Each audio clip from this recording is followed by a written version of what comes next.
نحمدہ ونصلی ونسلم علی سیدنا و مولانا رسولہ النبی الامین المکین الحنین الکریم الرؤوف الرحیم اما بعد فاعوذ باللہ من الشیطان الرجیم بسم اللہ الرحمن الرحیم اللہم صلی علی سیدنا و مولانا محمد وعلی آل سیدنا و مولانا محمد وبارک وسلم وصلوا علیہ۔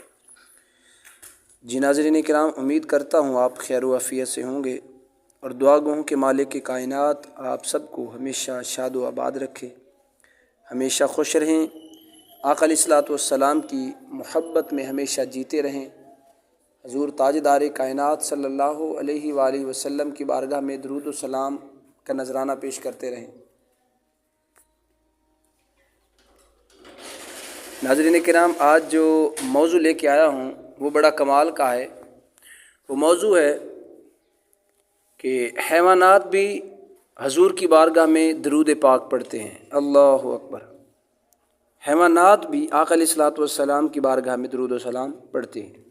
انسان تو انسان، حیوان بھی محبوب کبریا، حسن صبر و رضا، پیکر تسلیم و رضا، شمع غار ہرا، سیدنا محمد مصطفیٰ صلی اللہ علیہ وآلہ وسلم پر درود و سلام پڑھتے ہیں۔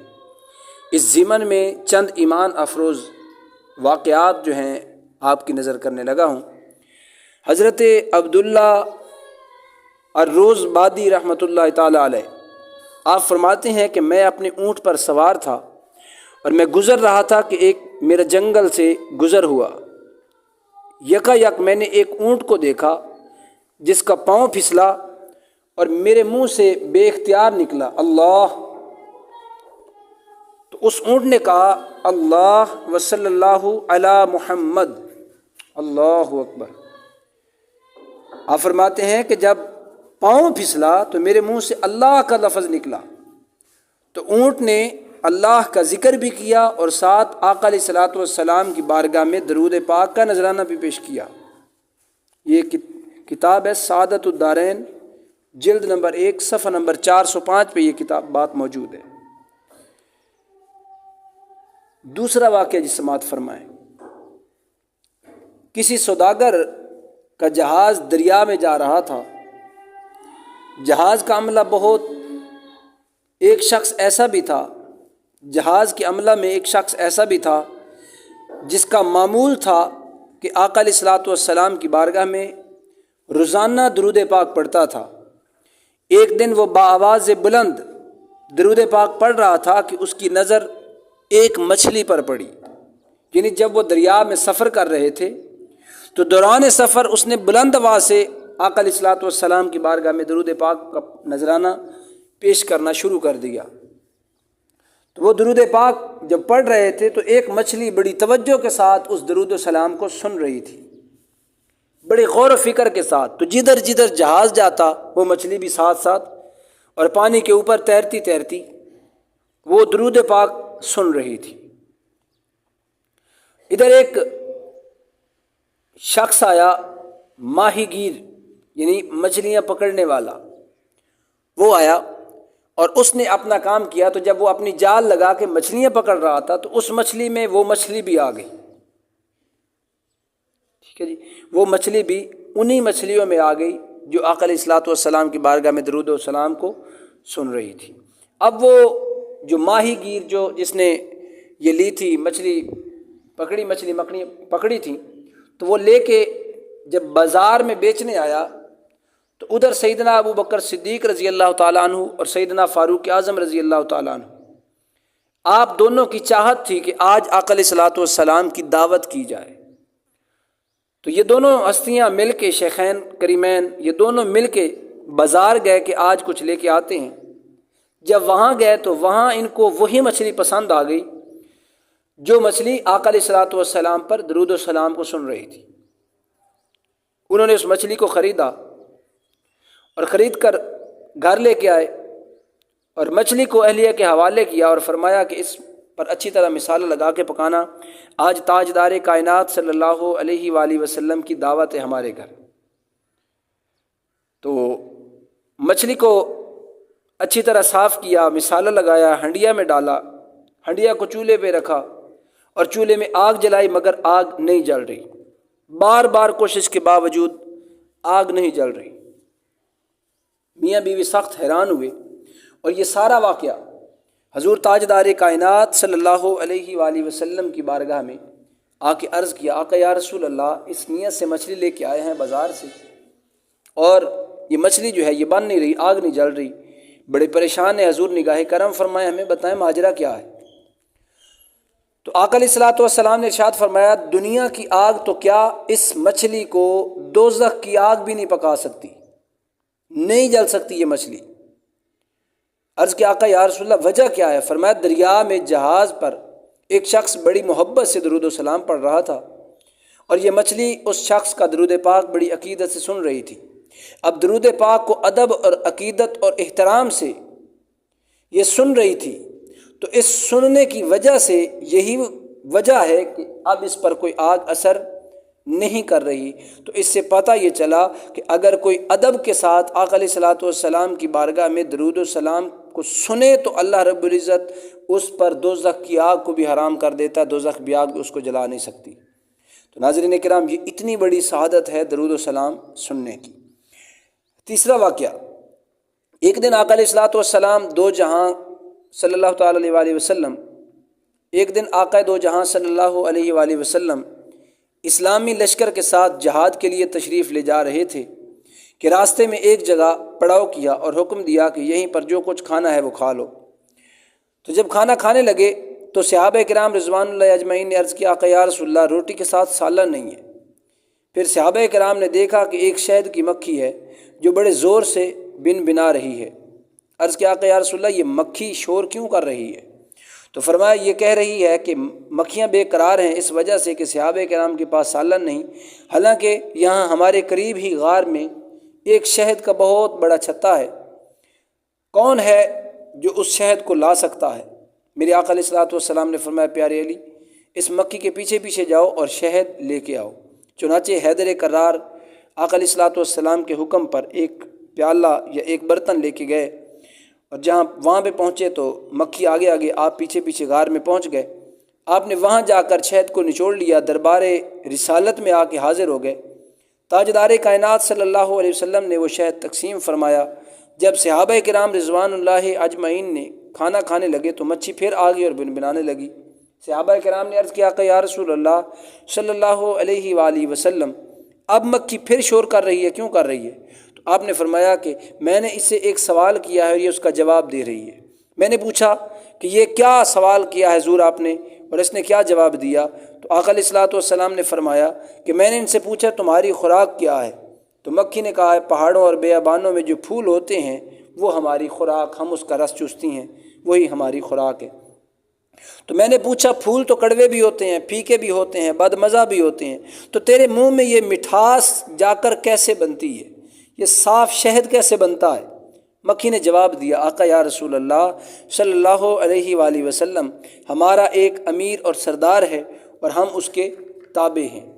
حضور جب ہم پھولوں کا رس چوس کر آتی ہیں تو ہمارا امیر آپ کی ذات اقدس پر درود و سلام پڑھنا شروع کرتا ہے اور ہم بھی اس کے ساتھ مل کر آپ کی بارگاہ میں درود و سلام پڑھتی ہیں، تو وہ بد مزہ اور کڑوے پھولوں کا رس درود پاک کی برکت سے میٹھا ہو جاتا ہے اور اس کی رحمت و برکت کی وجہ سے وہ شہد شفا بن جاتا ہے۔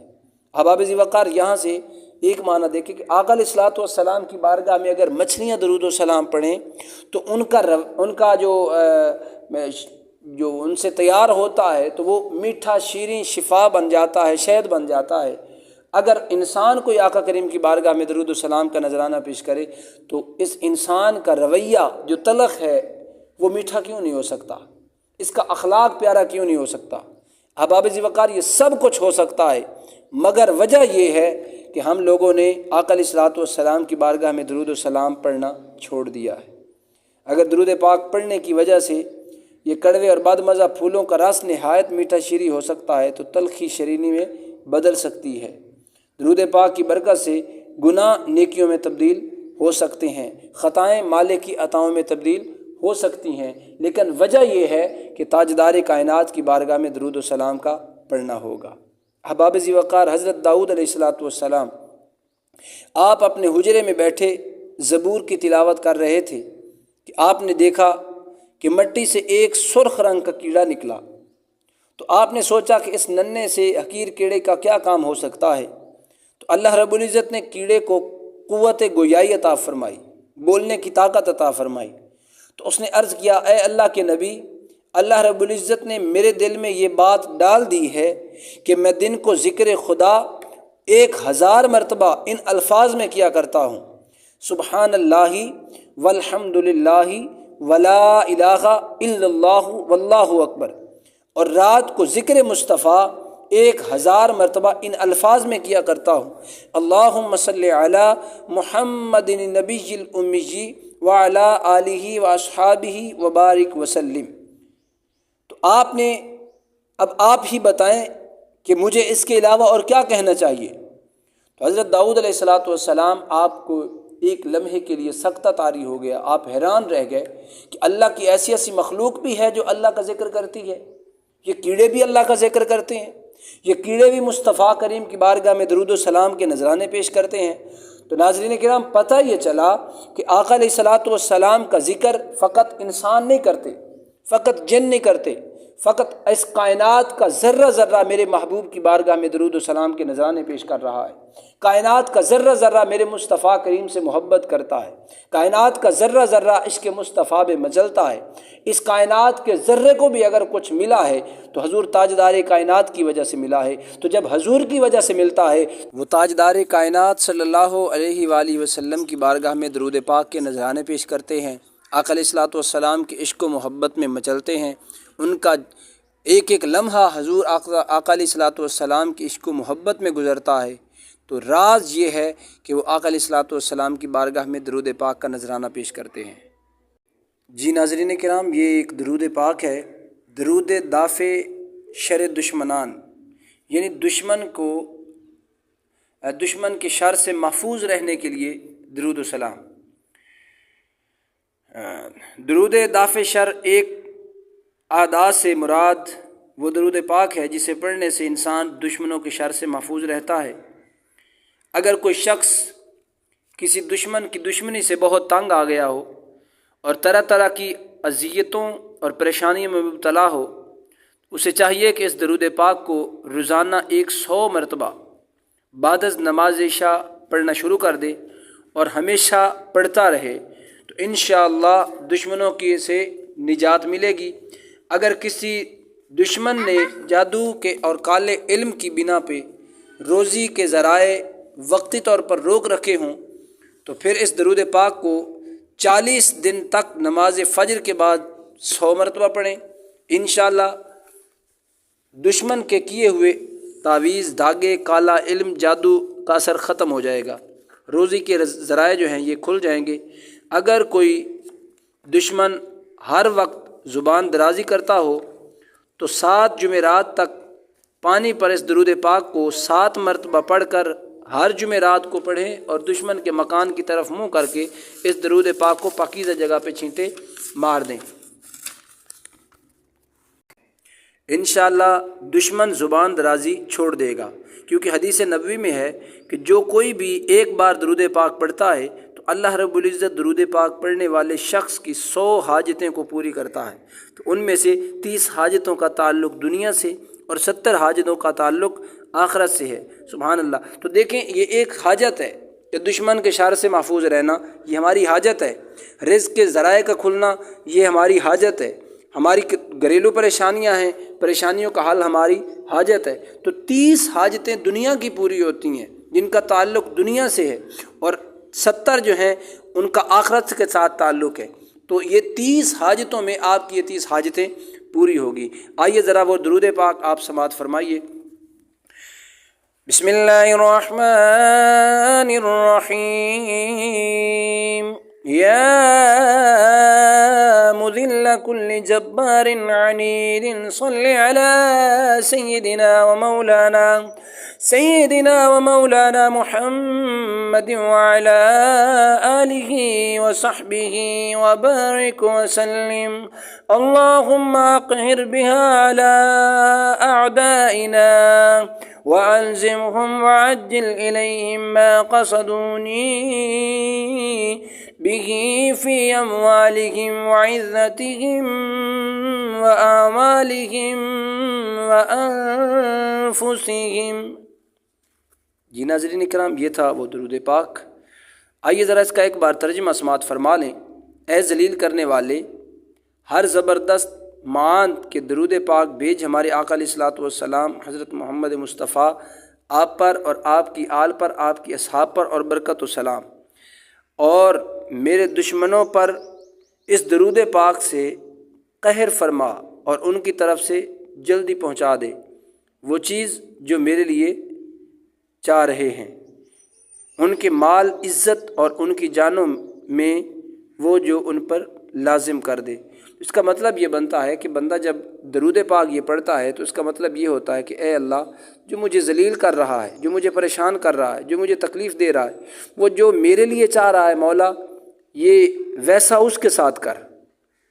تو لہٰذا جو بندہ یہ درود پاک پڑھتا ہے تو وہ ہر قسم کی تکلیف سے، ہر قسم کی پریشانی سے، ہر قسم کی مصیبت سے، دشمن کے شر سے، دشمن کی دشمنی سے، کالے جادو کرنے والے کے جادو ٹونے سے وہ محفوظ ہو جاتا ہے. ناظرین کرام، میں امید کروں گا کہ آج کی یہ ویڈیو آپ کو پسند آئے گی. احباب، اگر ویڈیو پسند آئے تو برائے مہربانی ویڈیو کو لائک کر دیں، اچھا سا کمنٹ کر دیں، اور چینل پہ نئے ہیں تو چینل کو سبسکرائب کر دیں، اپنے عزیز و اقربا کے ساتھ شیئر کر دیں. بیل آئیکن کو ضرور پریس کریں تاکہ ویڈیو کا آنے والی نئی ویڈیو کا نوٹیفیکیشن آپ احباب تک بآسانی پہنچ سکے. مالک کائنات آپ کو دو جہانوں میں ہر قسم کی آفات و بلیات، پریشانیوں سے، دکھ تکلیفوں سے، مصیبتوں سے، ہر قسم کے شر سے، شر شیطان، شر انسان، شر نفس سے محفوظ فرمائے. مالک لم یزل آپ کو دو جہانوں کی بھلائیاں نصیب فرمائے. آمین. السلام علیکم ورحمۃ اللہ.